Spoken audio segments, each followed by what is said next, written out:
Shalom untuk kita semua. Shalom, shalom ya, shalom. Kita beribadah di Polda Sumatera Utara yang selalu kita buat ibadah di sini untuk hari Minggu dan setiap hari Kamis. Ya. Jadi saya bergembira jumpa dengan saudara-saudara di dalam ibadah ini. Biarlah ibadah ini penuh dalam kemuliaannya, sekalipun kita berbeda-beda gereja kita masing-masing. Saya mau mengajak kita mau bernyanyi dulu lagu yang biasa anak-anak menyanyikan sekolah minggu ya. Ya, hari ini harinya Tuhan. Tentu tahu kan? Ya, sadarion, sadarion hari ini Tuhan ya. Hari tiga ya. Hari ini harinya Tuhan, harinya Tuhan. Mari kita bersukaria, bersukaria. Hari ini harinya Tuhan, mari kita bersukaria. Hari ini harinya Tuhan. Sadarion, sadarion, sadarion, hari ini Tuhan, hari ini Tuhan. Beta kita marlas niroha, marlas niroha. Sadarion, hari ini Tuhan. Beta kita marlas niroha. Sadarion, sadarion, hari ini Tuhan. Hari Senin, hari Senin, Selasa, hari Selasa harinya Tuhan, harinya Tuhan. Hari Rabu, hari Rabu, Kamis, hari Kamis harinya Tuhan, harinya Tuhan. Hari Jumat, hari Jumat harinya Tuhan. Sabtu, hari Sabtu harinya Tuhan. Hari Minggu, hari Minggu, semua hari harinya Tuhan. Kelihatannya ada yang nggak terbiasa lagu ini, tetapi kalau kita nyanyikan dengan sungguh-sungguh, sekalipun tidak biasa menyanyikan lagu ini, ya saya kira ada hikmat, ya ada pengertian di sana yang bisa kita pegang. Kita ulangi sekali lagi. Hari ini harinya Tuhan, harinya Tuhan. Mari kita bersukaria, bersukaria. Hari ini harinya Tuhan, mari kita bersukaria. Hari ini harinya Tuhan. Hari Senin, hari Senin, hari Selasa harinya Tuhan, harinya Tuhan. Hari Rabu, Kamis, hari Kamis harinya Tuhan, harinya Tuhan. Hari Jumat, harinya Tuhan. Sabtu, hari Sabtu harinya Tuhan. Hari Minggu, semua hari harinya Tuhan. Mungkin saudara tidak menghayati lagu ini. Kalau saudara menghayati lagu ini pertanda bahwa semua hari-harinya Tuhan. Ya, kita tidak usah perlu fanatik hari Minggu harinya Tuhan. Hari Minggu tempat beribadah, hari beribadah tidak. Setiap hari harus beribadah. Jadi tidak hari Minggu saja, dari Senin sampai ke Senin kembali. Dari jam 1 kembali ke jam 1. Tetapi kalau saudara membuat satu hari, mempersembahkan hari khusus kepada Tuhan, ya silakan, bisa-bisa saja. Saudara membuat jam saudara beribadah sembahyang kepada Dia, apapun cara saudara, bisa-bisa saja.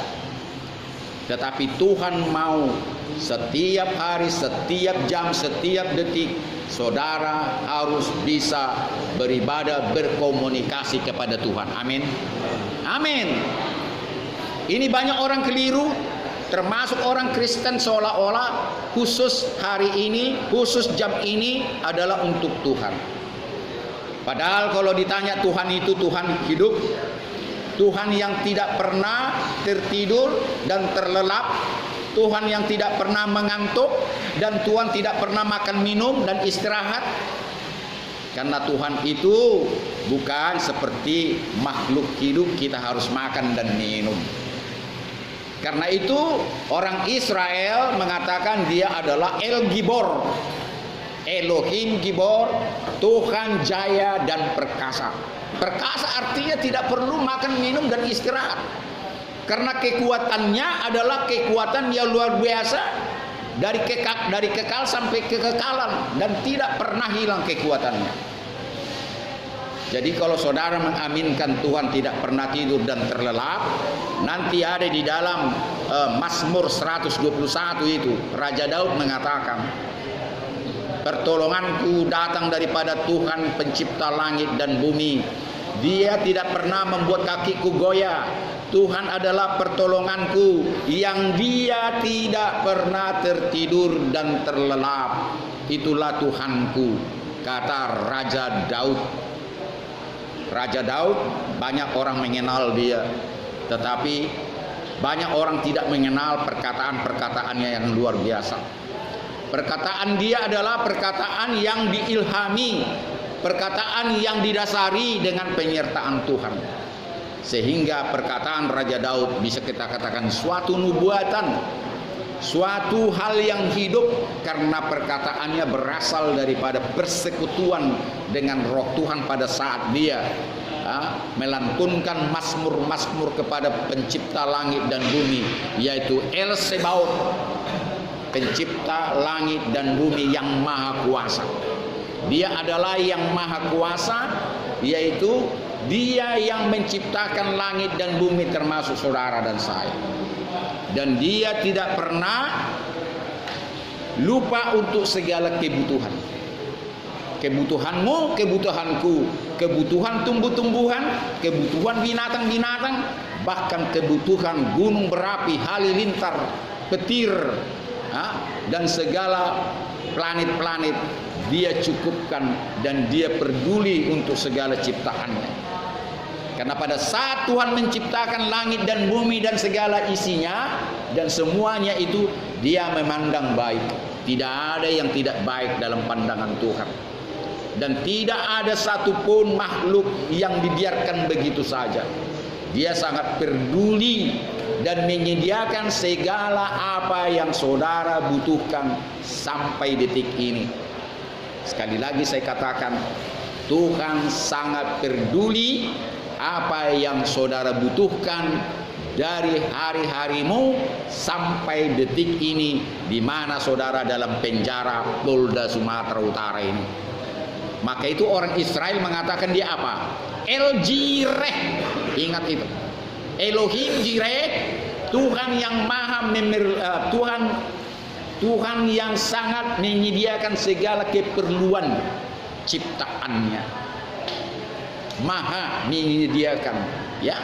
Jadi kalau selama ini saudara tinggalkan Tuhan, ya, saudara tidak percaya bahwa Tuhan itu menyediakan apa yang saudara perlukan, inilah akibatnya.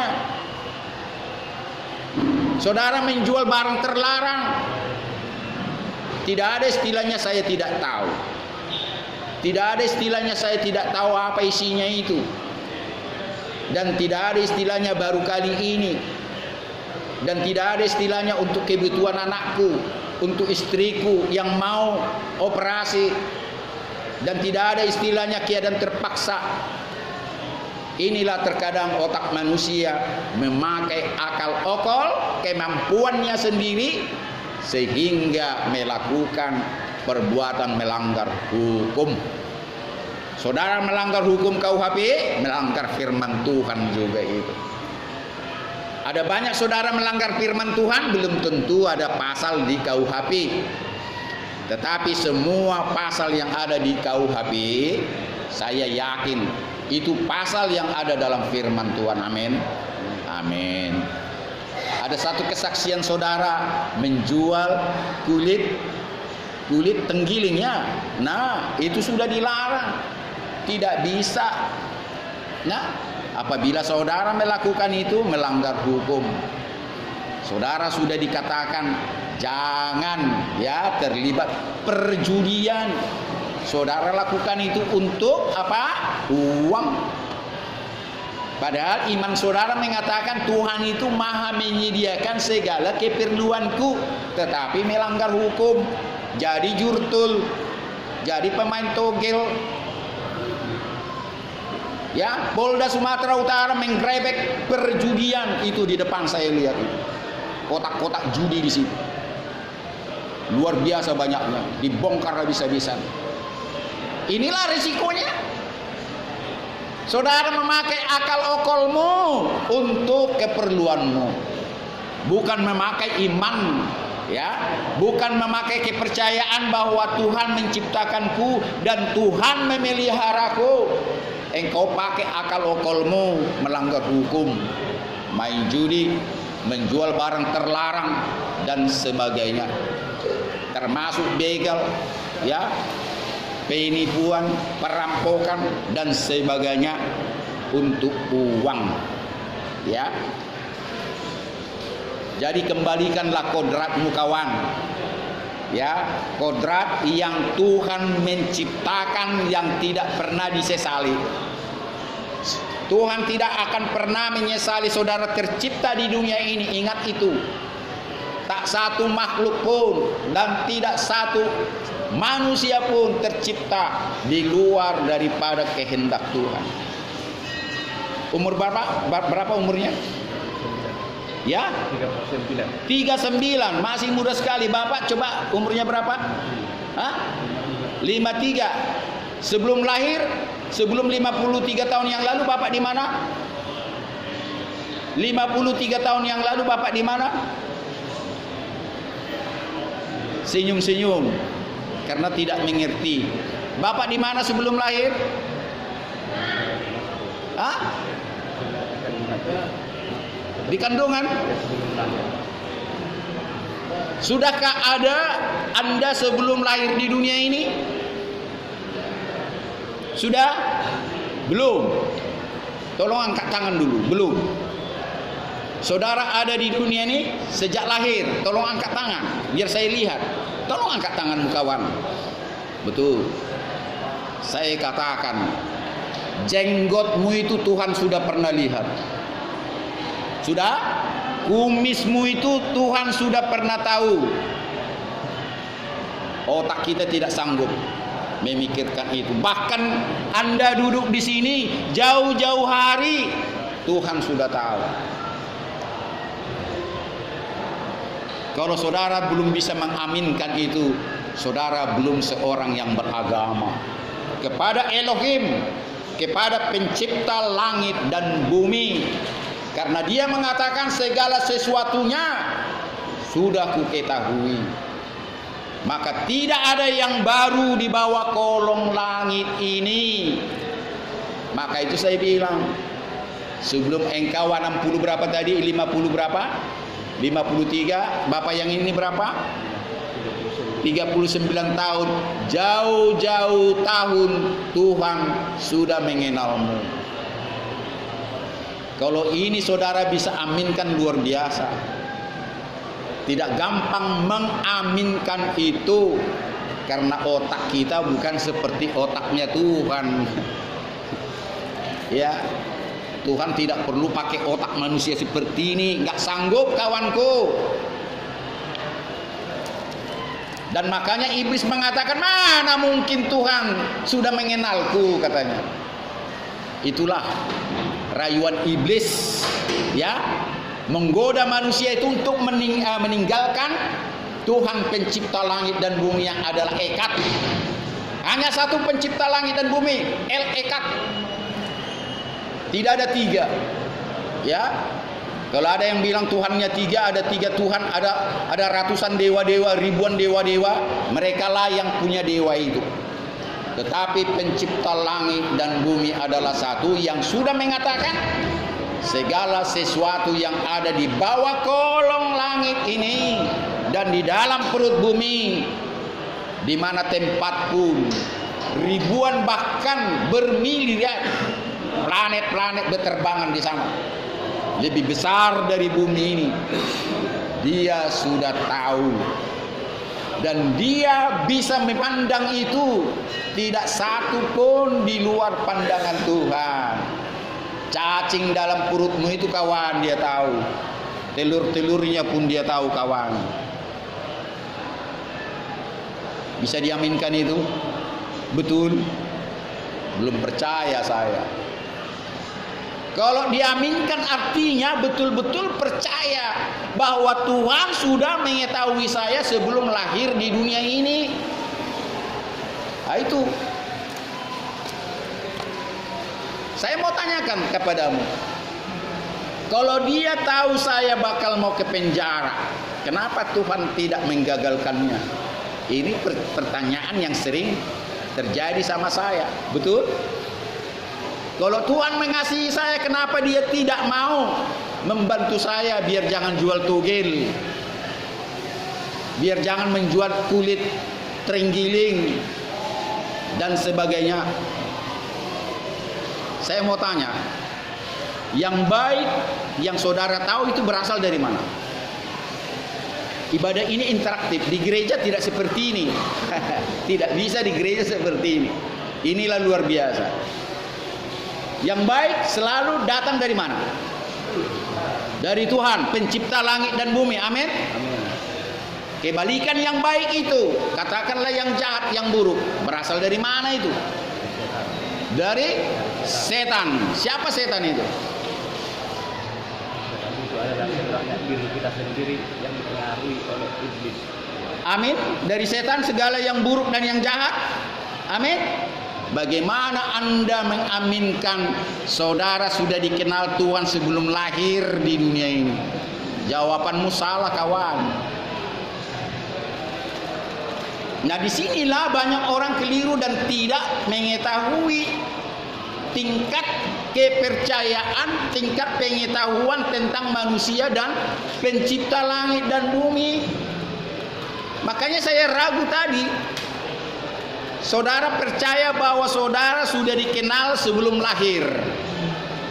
Sudah? Tapi pertanyaan saya, jawabannya salah.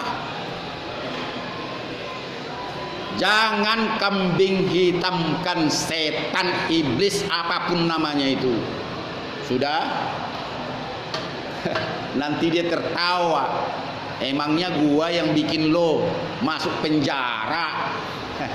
Emang gua yang menciptakan itu? Saya mau katakan kepadamu, iblis, setan, apapun namanya itu, sejenis itu, tidak berkuasa membentuk, menciptakan dirinya sendiri. Ingat, kalau setan punya kumis, satu lembar kumisnya pun tidak berhak dia menciptakan.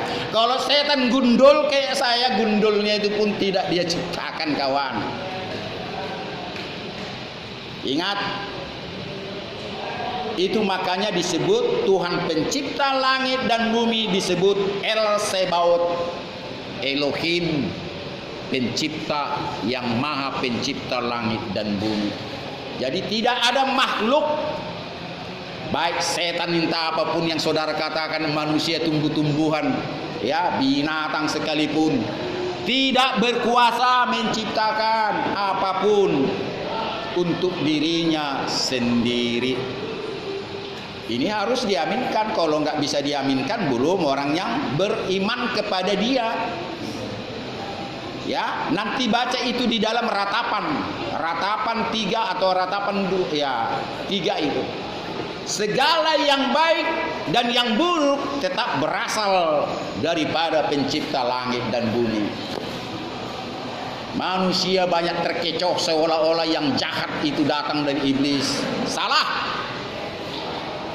Kalau percaya dengan kitab suci sudah dikatakan, tinggal bagaimana saudara menerima yang baik itu dengan pengucapan syukur, berterima kasih kepada dia tatkala Tuhan memberikan yang baik.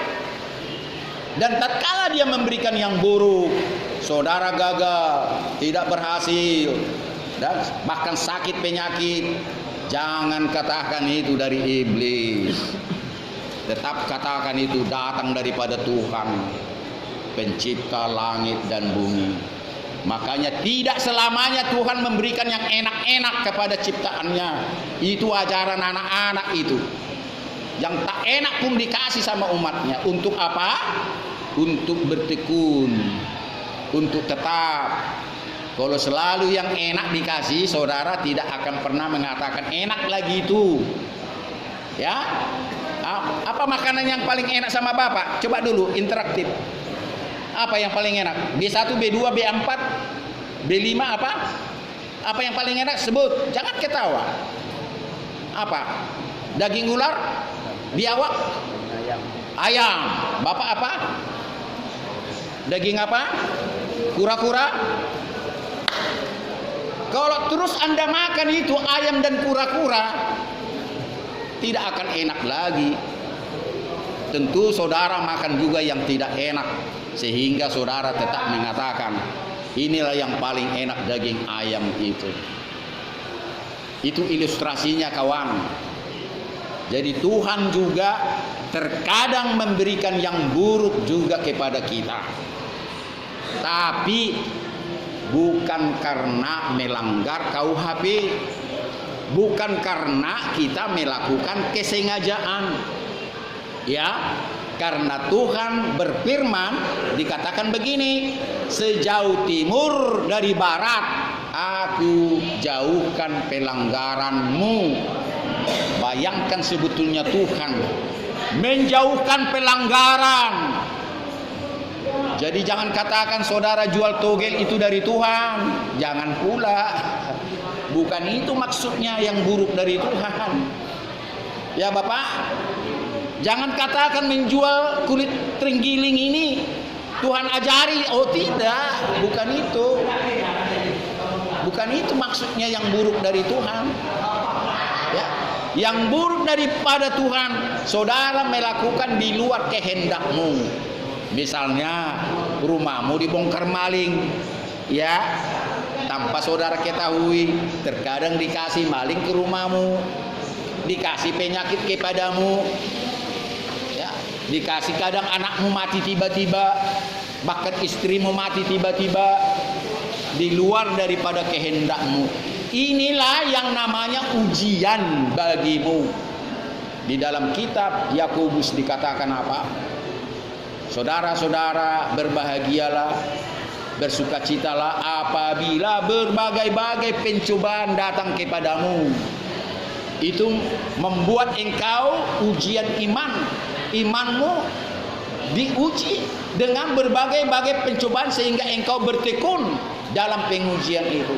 Akibat saudara bertekun, dia akan melahirkan buah-buah yang matang, yang membuat engkau sempurna dan tahan uji, dan tidak akan pernah merasakan sesuatu pun yang kurang. Berarti saudara sempurna. Untuk saudara sempurna, ingat, tidak selamanya saudara mendapatkan yang baik, yang baik, yang baik dari Tuhan. Dia juga memberikan yang buruk, yang buruk, yang buruk, kegagalan dan sebagainya. Ya, amin. Nah, kalau semua yang baik, tidak perlu bertuhan lagi. Maka itu saudaraku, saya ulangi. Kalau saudara susah bukan karena kejahatan, saudara susah bukan karena kemalasan, bertekunlah sama Tuhan. Tuhan kasih jalan. Tetapi kalau saudara miskin oleh karena kemalasan, nongkrong hanya di kedai kopi, kedai tuak, bahas-bahas togel dan sebagainya, bahas-bahas mimpi, mate maho, itu bahasa Sunda. Ya kan? Kita harus jujur selama ini. Angan-angan ya, berangan-angan terus. Padahal Tuhan kasih kemampuan otak. Jiwa itu melahirkan otak, batin ini melahirkan perasaan. Kenapa kita tidak berserah kepada Dia? Berserah kepada Dia, Tuhan akan mengubahmu menjadi laki-laki yang strong, laki-laki yang kuat, bukan laki-laki pengecut, mencuri, jual togel dan sebagainya. Itu pengecut. Saya dari tahun 70 sudah dapat sudah ada apa itu namanya rumusan orang Batak, preman-preman Batak yang di Jakarta itu. Ya, saya pernah tanya sama mereka, kenapa kalian mencopet? Saya bilang, kenapa enggak mengemis saja kalian? Saya lebih bagus mencopet 2 jari daripada mengemis. Ya, luar biasa. Terkadang kita salut orang-orang Batak tukang copet itu. Paling pantang sama saya mengemis karena sama-sama dosa. Tuhan kasih saya otak, ya saya pakai otak saya. Kalau saya mengemis, saya tidak pakai otak. Terkadang kita lihat bagus, tapi sama-sama dosa juga. Jadi saya mau katakan, pakailah otak sesuai dengan apa yang Tuhan mau. Amin. Silakan. Pakai otakmu sesuai yang Tuhan mau. Sekalipun Anda tidak mau mengemis begini, pantang bagi saya mengemis, tapi saudara mencopet, saudara main togel, main judi. Saya ada kesaksian. Saudara ingat waktu Menteri Sosial Nani Sudarsono itu ada undian berhadiah. Ingat? Tahun 70 80-an ya. Yang 1 M. Kepala dapat, ekor dapat. Ingat ya? Suatu ketika ada orang tua yang saya kasih makan minum terkadang di rumah saya. Saya waktu itu masih lajang. Baru sarjana saya waktu itu di Jakarta. Terkadang saya pelihara dia di rumah saya kasih makan minum. Umurnya sudah mau 80 tahun, sudah pikun lah, udah 80 lah saya kira itu. Suatu ketika dia pulang, pagi-pagi subuh jam 2 sudah datang ke rumah saya. Karena kalau di Jakarta jam 4 orang sudah bangun, ini jam 2. Jam 3 ini cepat kali datang ke rumah, saya bilang begitu. Dia bilang saya, Pak Dede, saya mimpi ada orang tua berjanggut putih, rambut putih panjang, berjubah putih. Dia katakan begini, kasih nomor ini sama Pak Dede sekarang juga. Makanya saya datang pagi-pagi, Pak Dede katanya. Dia sudah pikun. Wah, ini luar biasa ini. Terus saya kasih duduk. Terus nomor ini harus saya terima sekarang juga. Iya, itu katanya. Saya kasih duduk, saya tulis di bawah meja saya begini. Maklum saya pengacara, selalu ada pulpen dan kertas. Saya alihkan pembicaraan, baru saya tanya sama oma yang tua ini, coba nomor berapa tadi yang oma bilang, saya lupa. Saya lihat gini, betul sampai 3 kali. Luar biasa ini, saya bilang. Langsung saya berdoa, Tuhan Elohim, saya tahu ini nomor undian berhadiah 1 miliar. Saya percaya itu, saya bilang. Tapi saya tidak mau dengan cara ini. Biar saudara ketahui, tidak mungkin dia bisa, kalau nggak salah 7 angka berapa? 8 atau 8 ya. Setidak-tidaknya itu ya. Orang yang sudah pikun 3 kali tidak salah. Langsung saya berdoa, Tuhan saya tahu ini pasti nomor undian berhadiah yang 1 miliar. Belum ekor, belum kepala. Di Jakarta gampang ngambil ekor kepala, langsung kita booking semuanya. Saudara tahu, saya tidak ambil. Itulah besoknya yang kedua, 2 hari kemudian. Jadi bapak yang susah main togel nggak jamin, saya jamin itu undian berhadiah itu bukan judi, betul Pak? Pernah di Jakarta? Resmi. Jadi artinya apa? Di situ saya sudah hamba Tuhan. Saya tidak mau Tuhan dengan cara ini. Tuhan memberi kekayaan sama saya. Sering saya bersaksi tentang ini dan banyak yang menyalahkan saya. Terserah saudara, saya bilang. Silakan salahkan, saya tidak mengambil nomor itu. Padahal 3 kali saya cek di sini betul. Bapak capek-capek cari mimpi dari anakmu, dari istrimu, cari CK kemana-mana, jalangkung. Datang tidak kuundang, pulang tidak kuantar. Jalangkung, jalangkung. Capek kalilah kalian mencari nomor itu. Kalau saya berbohong di sini, Kristen tidak bisa bersumpah. Kalau saya bisa bersumpah, saya katakan kalau saya berbohong.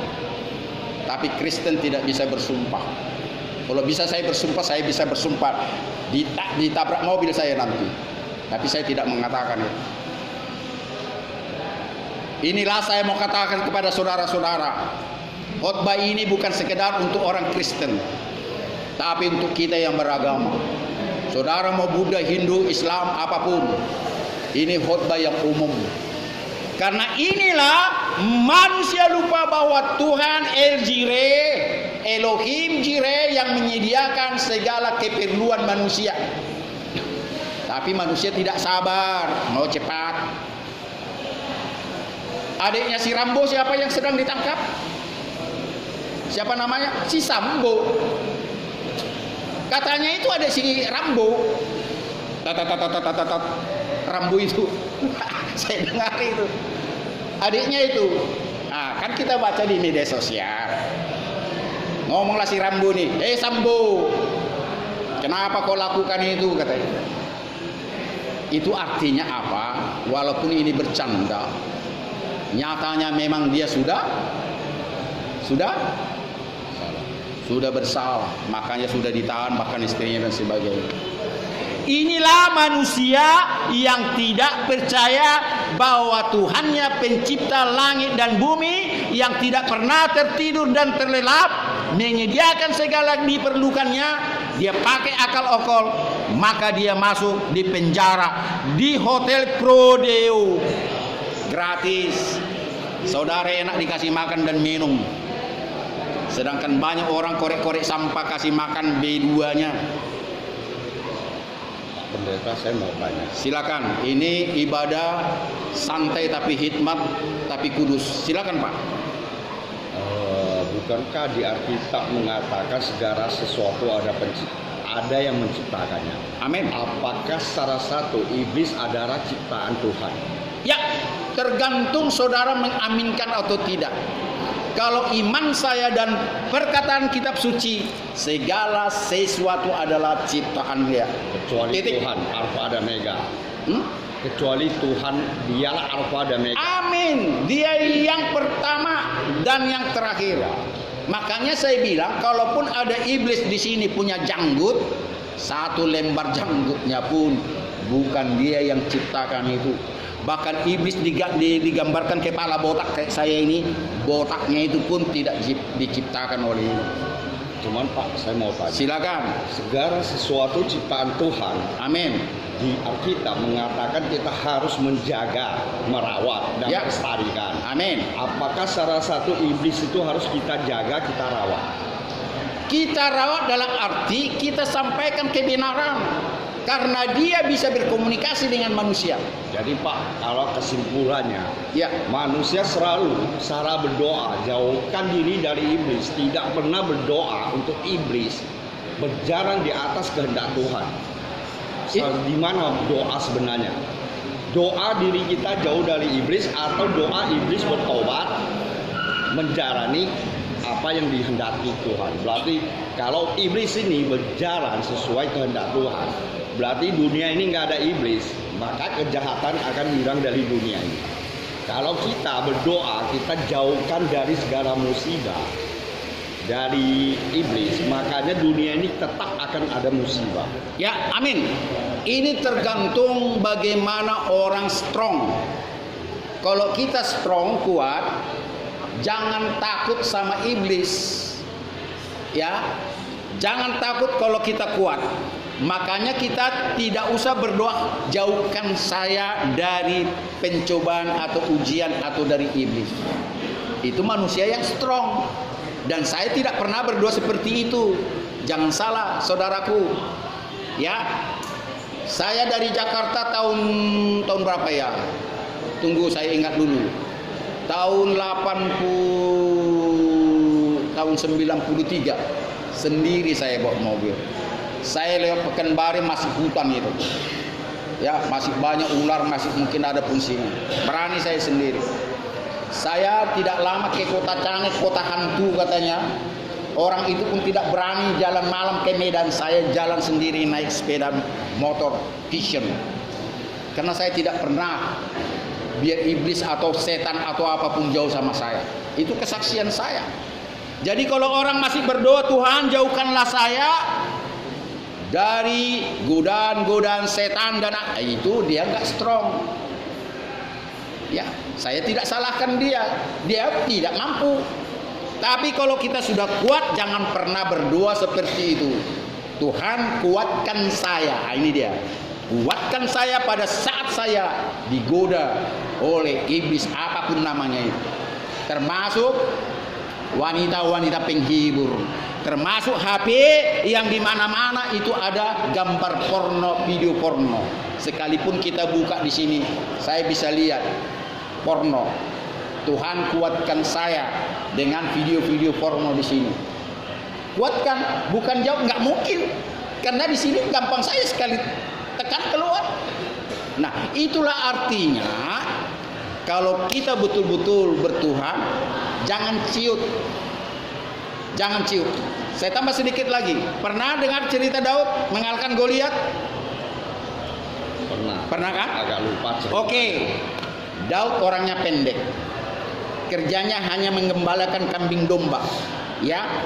Selalu bawa ketapel dan cambuk segini. Ya, tatkala Goliat menantang orang Israel pada saat itu, ya, hanya satu yang maju. Mundur kalian semua, kata Daud. Ya, karena saya memakai kuasa Tuhan melawankan dia.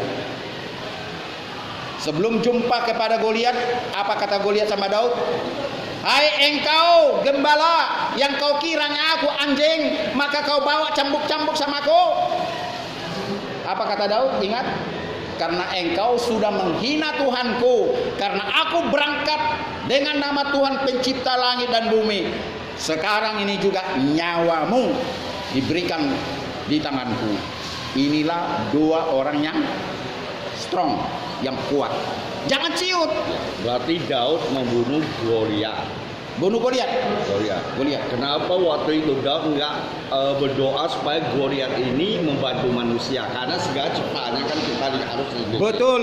Harus kita jaga. Betul. Kan seharusnya intinya si Daud harus mendoakan Goliat ini jangan dibunuh. Betul. Tuhan itu adalah Mukadesu, kata bahasa Israel. Tuhan yang paling benar dan paling adil. Jangan keliru. Seolah-olah Tuhan hanya memegang madu. Tuhan juga memegang racun. Awas. Dia tahu siapa yang menerima racun dan siapa yang menerima madu. Siapa yang mau dipenggal kepalanya, siapa yang mau diselamatkan. Karena dia adalah hakim di atas segala hakim. Jadi tidak salah Daud membunuh, karena itu juga kehendak daripada Tuhan. Ingat Simpson? Ya. Simpson, cerita Simpson. Saya tambah satu lagi. Agak lupa. Simpson adalah seorang yang melawan orang-orang Filistin. Orang-orang Filistin adalah orang-orang penyembah berhala, bukan pencipta langit dan bumi. Sedangkan Simpson adalah orang yang menyembah satu Tuhan, pencipta langit dan bumi. Tuhan menghendaki orang Filistin mati di tangan Simpson, nggak salah. Itu suka-sukanya Tuhan. Jadi kita jangan salahkan kalau Tuhan berperang juga kepada orang jahat. Terkadang dia mengampuni, terkadang tidak mengampuni. Jangan keliru. Tuhan memang Maha Pengampun, tetapi semua ada waktunya. Ada waktu Tuhan mengampuni, ada waktu Tuhan tidak mau mengampuni lagi. Jangan kita salah. Makanya saya bilang, tidak selamanya yang baik daripada Tuhan dikasih juga kepadamu, kepadaku yang jahat, biar kita bisa menerima. Terima kasih Tuhan. Saya tambah cerita satu lagi. Saya tambah tadi si Simpson, dia sudah dibutakan oleh karena dia jatuh ke dalam dosa dengan Delilah. Delilah dibujuk, dikasih tahulah bahwa rambutnya tidak bisa dipotong. Nah, dia mengkhianati daripada Tuhannya yang mengatakan apa? Aku memberikan engkau segala kekuatan yang tidak dimiliki seorang manusia pun. Tetapi jangan sekali-kali engkau memotong rambutmu atau dipotong orang. Dikasih tahulah rahasianya sama Delila. Dia berdosa kepada Tuhan, kekuatannya hilang, maka dibutakanlah matanya. Tetapi Tuhan masih mendengar dia tatkala dia minta ampun. Tuhan, ampuni saya, aku sudah mengkhianati, aku sudah melanggar daripada sumpahmu dan sumpahku, bahwa aku sudah mengasih tahu rahasia rambutku dipotong. Berikanlah aku kesempatan sekali ini saja untuk melawan musuh-musuhku yang adalah musuh-musuhmu. Dia katakan itu. Karena musuh-musuh Tuhan juga orang-orang yang berdosa. Jadi tidak semua orang yang diberkati Tuhan, ada juga orang yang dimusnahkan. Singkat cerita, dimintalah kesempatan, berikanlah aku kekuatan yang terakhir ini saja. Tuhan kasih, dirubuhkanlah apa ini namanya, tonggak bangunan tatkala orang Filistin berpesta pora, dan matilah mereka itu semua termasuk Simson. Dan Alkitab mencatat jumlah orang yang mati pada saat itu, gedung itu rubuh, lebih banyak daripada yang sudah dibunuhnya setiap hari. Jadi saya mau katakan dalam cerita ini, jangan pernah mengatakan bahwa di tangan Tuhan selalu madu. Tidak, ada juga racun. Amin. Amin. Sudah terjawab. Jadi kembali kepada setan. Setan juga tidak menciptakan dirinya sendiri. Setan tidak datang begitu saja. Ya, tetap ciptaan daripada Yang Maha Kuasa. Karena itu, kalau dikatakan kita khotbah setan itu, ya bisa kita bikin bertobat. Karena saya pernah juga berkomunikasi dengan roh jahat. Saya bilang begini, orang yang kesurupan, ya, kau mau kusiksa dalam nama Tuhan, atau kau keluar daripada roh daripada orang ini, minta ampun dia.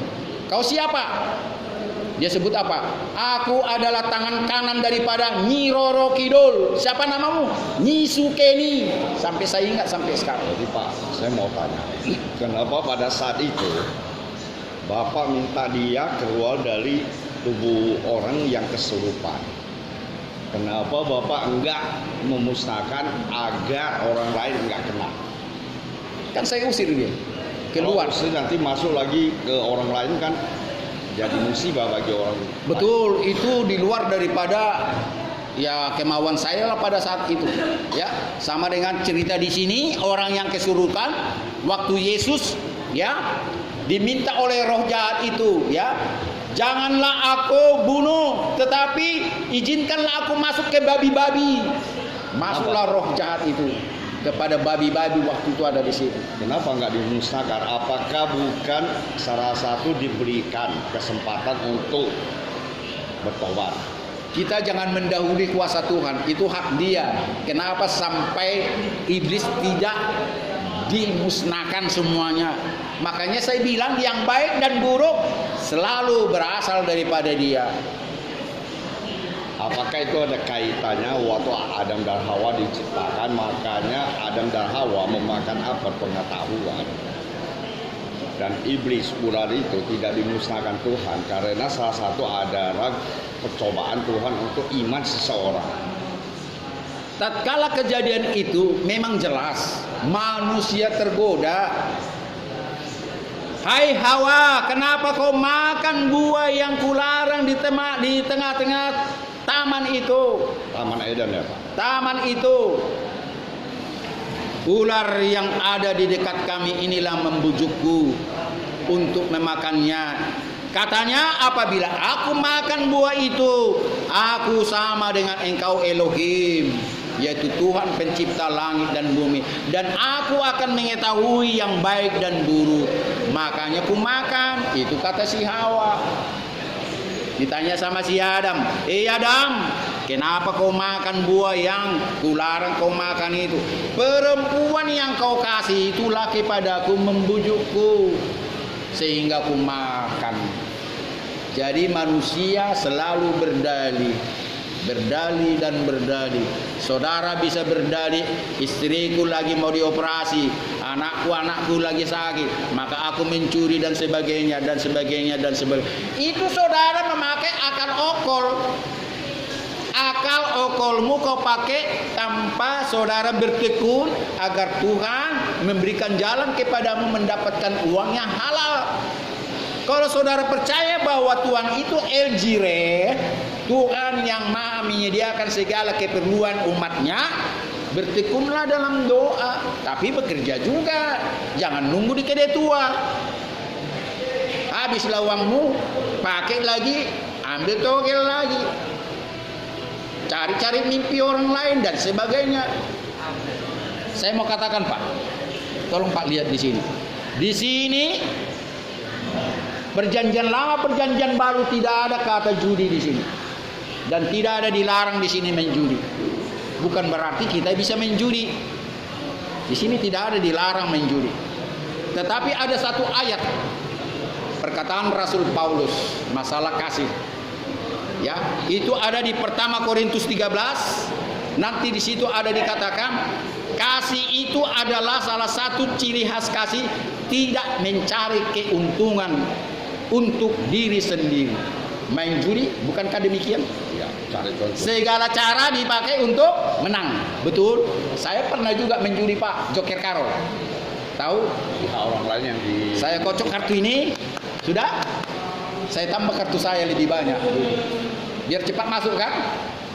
Udah game nanti saya sisipkan lagi kartu ini. Game. Itu istilahnya kan? Itu main judi.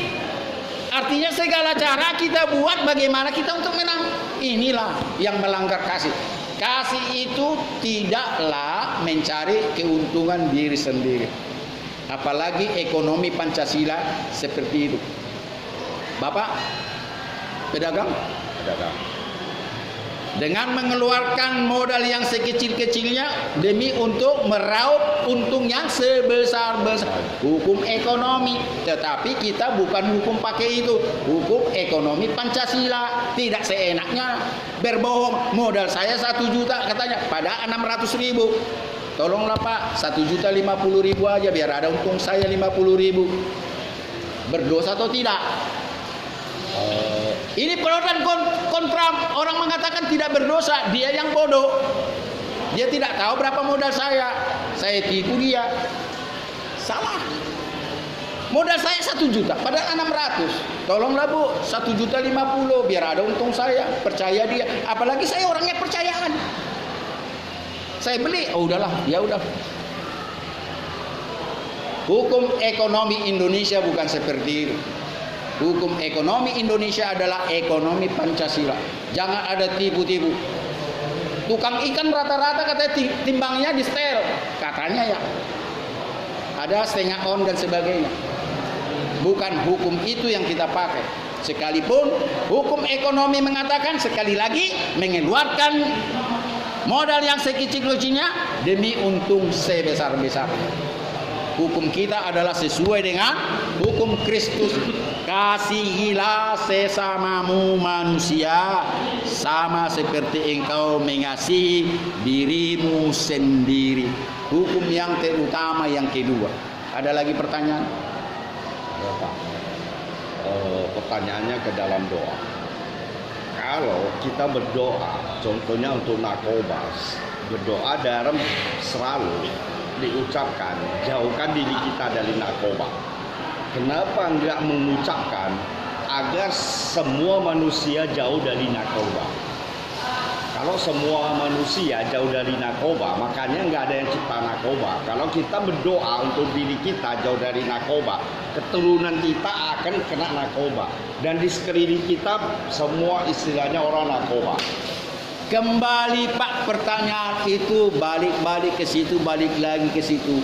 Tuhan tahu kok itu semuanya. Tuhan tahu ini juga bisa menjadi dosa dan bisa juga menjadi berkat, ya kan? Diciptakannya bersama-sama. Berkat dan kutuk Tuhan mencurahkan ke dunia itu. Itu suka-sukanya Tuhan. Makanya ada lagu suka-sukamu Tuhan. Ini orang Pentakosta. Ayo Pak nyanyi dulu. Suka-sukamu Tuhan, suka-sukamu Tuhan, suka-sukamu Tuhan, suka-sukamu Tuhan. Jadi kalau orang yang dekat kepada Tuhan tidak pernah bimbang, ragu, takut dan cemas apapun yang terjadi, mau narkoba merajalela, mau seks merajalela, kalau saya kuat. Kita tidak usah minta kepada Tuhan, Tuhan seperti doa orang ciut, jauhkanlah, nggak usah. Tuhan kuatkanlah saya, itu sebetulnya doa yang paling manjur. Tetapi orang yang belum kuat, tolonglah Tuhan, jauhkanlah pencobaan, godaan, termasuk ini. Kalau kita kuat seperti Raja Daud, terserah Engkau Tuhan, apapun yang datang kepadaku, aku tetap beria-ria bersukacita kepadamu. Ada dua Habakuk. Habakuk dia berdoa begini, sekalipun pohon ara tidak berbunga, pohon anggur tidak berbuah, hasil pohon zaitun mengecewakan, sekalipun kambing domba terhalau dari kurungan, lembu sapi tidak ditemukan dalam kandang, tetapi aku tetap beria-ria di dalam Tuhan yang memberikan kekuatan kepadaku. Itu doa Nabi Habakuk. Habakuk 17. Kenapa kita tidak seperti itu? Jadi introspeksi dirimu. Kalau engkau jadi jauh daripada Tuhan, maka engkau orang loyo. Tuhan jauhkanlah, Tuhan jauhkanlah. Jadilah orang kuat. Apapun yang terjadi, aku yakin Tuhan memberikan aku kemenangan.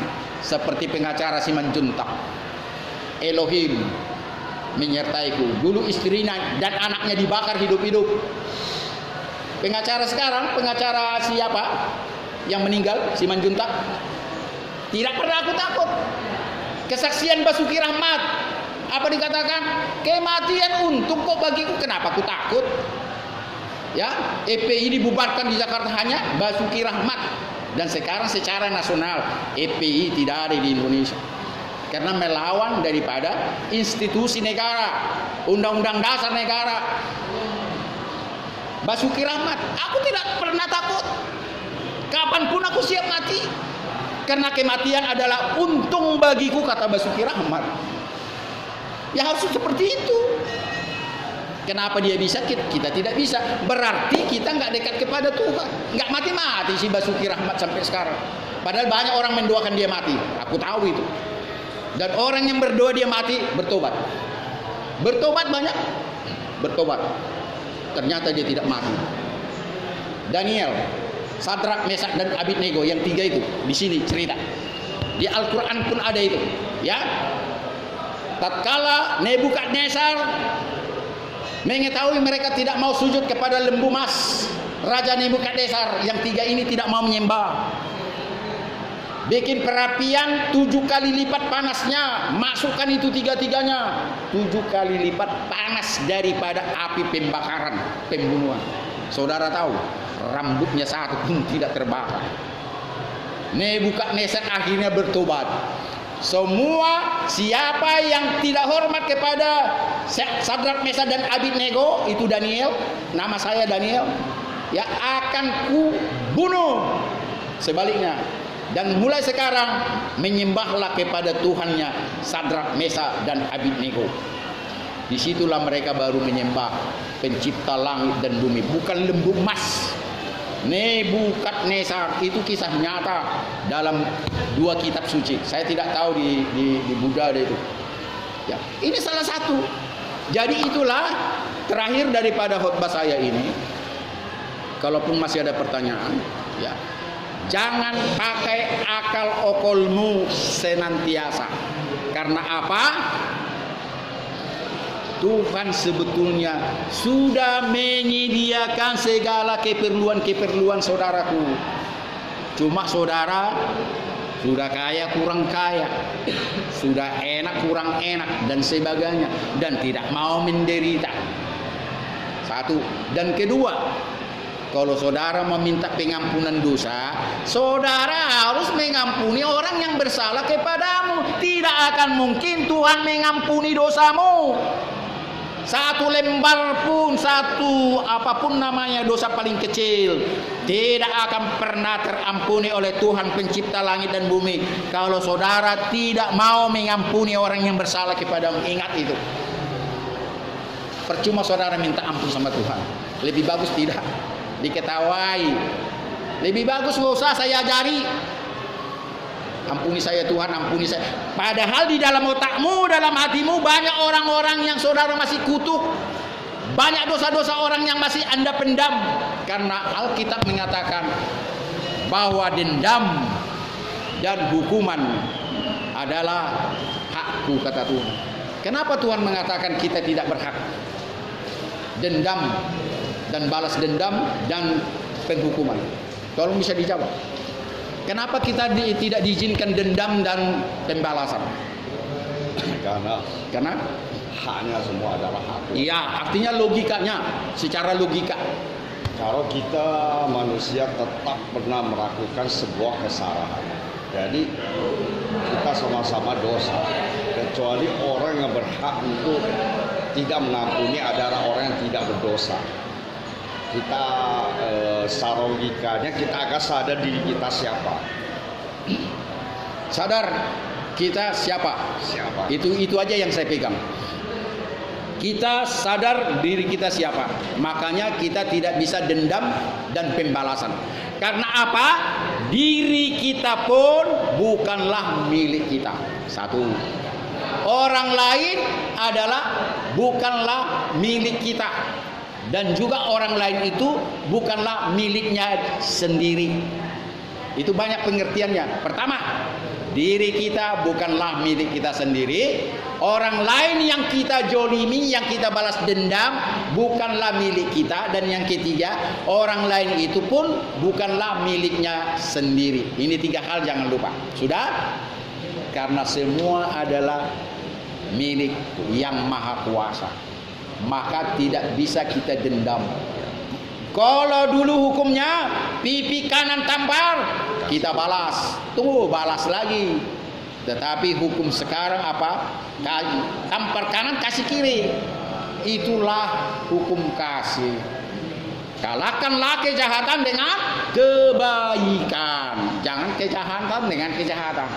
Sepak bola, Bapak jegal saya jegal lagi. Siapa yang salah? Dua-dua salah. Nah, bagus. Dua-dua salah. Padahal Bapak yang duluan jegal saya kan, saya balas. Dua-dua kartu kuning atau merah. Tak akan selesai, Bapak. Nah, itulah makanya pembalasan dan dendam adalah hakku, kata Tuhan. Jadi banyak saya kecewa kalau orang Kristen. Hukum seberat-beratnya, hukum seberat-beratnya, biarlah itu pengadilan. Kita berdoa Tuhan ampunilah dia. Sekalipun kita mengharapkan yang enggak, ya sudahlah. Kita serahkan aja sama hukum nasional. Ya, saya pernah membela kasus pembunuhan keluarga daripada pendeta. Ya, teriak-teriak di pengadilan. Hukum mati, hukum seberat-beratnya. Ya Tuhan, dalam hati saya, keluarga pendeta itu. Seharusnya janganlah begitu. Biarlah Tuhan yang bertindak. Karena nggak ada untung kita dibunuh pun, divonis mati pun nggak ada untungnya. Biarlah hukum negara yang bekerja untuk itu. Ya, ada pertanyaan lain sebelum kita tutup? Pertanyaan Pak, dalam doa diutamakan diri kita atau untuk semua orang dulu? Ya, kalau itu bagaimana pribadi seseorang. Ya, tidak harus kita duluan atau orang lain. Itu rumusan doa. Yang pasti, karena Bapak singgung soal doa, saya katakan doa yang dibaca-baca itu bukan doa, mantra apapun. Saya berani mengatakan itu. Kalau doa sudah dibaca-baca, mantra. Saya berani, karena apa? Saya setuju, Pak. Karena apa? Tuhan Maha mendengar, Tuhan Maha melihat, kenapa harus dibaca-baca? Ya. Jangan. Kita ngomong ini, kita tulis tadi enggak? Kita tadi ada kita tulis dulu kemarin. Ya, karena Tuhan hanya berfirman, tidak pernah Tuhan bertulis juga.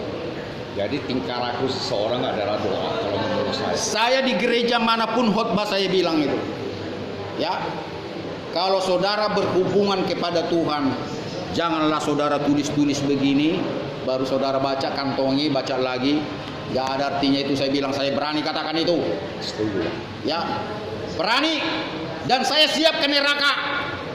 Berani kali karena saya tahu bagaimana hubungan doa saya kepada Dia hidup. Kenapa saya komunikasi sama manusia tidak dicatat? Tolong bapak-bapak yang dengar saya. Benar atau benar?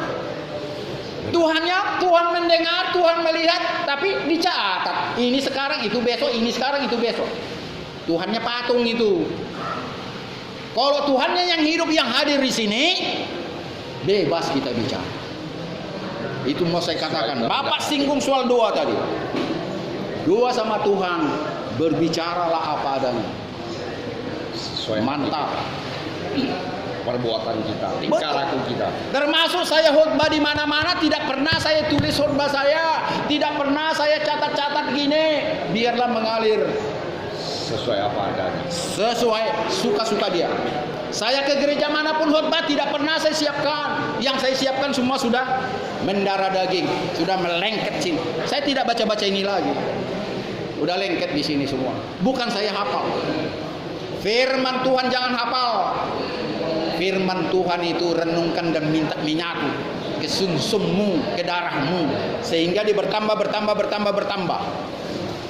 Kalau engkau pakai otakmu dengan firman Tuhan, tidak berkuasa. Jangan bikin firman Tuhan jadi mantra. Banyak orang Ingat. berdoa, tapi apa yang dia doakan dia nggak ngerti. Nggak ngerti. Nggak tahu sama Nah. sekali.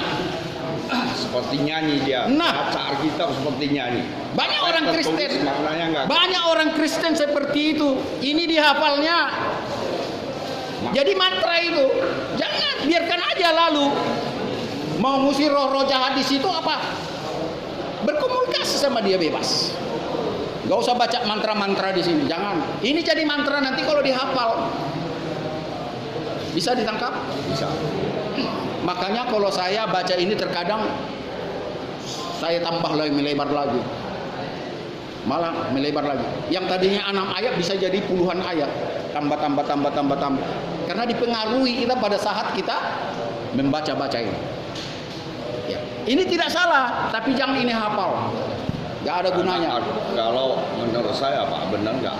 Alkitab adalah mengajarkan manusia, bukan untuk dibaca manusia atau dihafal manusia, tapi mengajarkan manusia kejaran kebenaran. Amin. Ya. Jadi itu dulu dari saya, ya. Karena memang selalu jam 11 harus diselesaikan, ya. Karena masih ada yang mau beribadah pribadi, mau yang sembahyang dan sebagainya, kita hormati. Terkadang pada saat ini banyak juga yang sholat, sering itu kalau. Dan saudara bisa lihat khotbah-khotbah saya, ini sampai ke Mabes ini Pak. Ini saya videokan ini.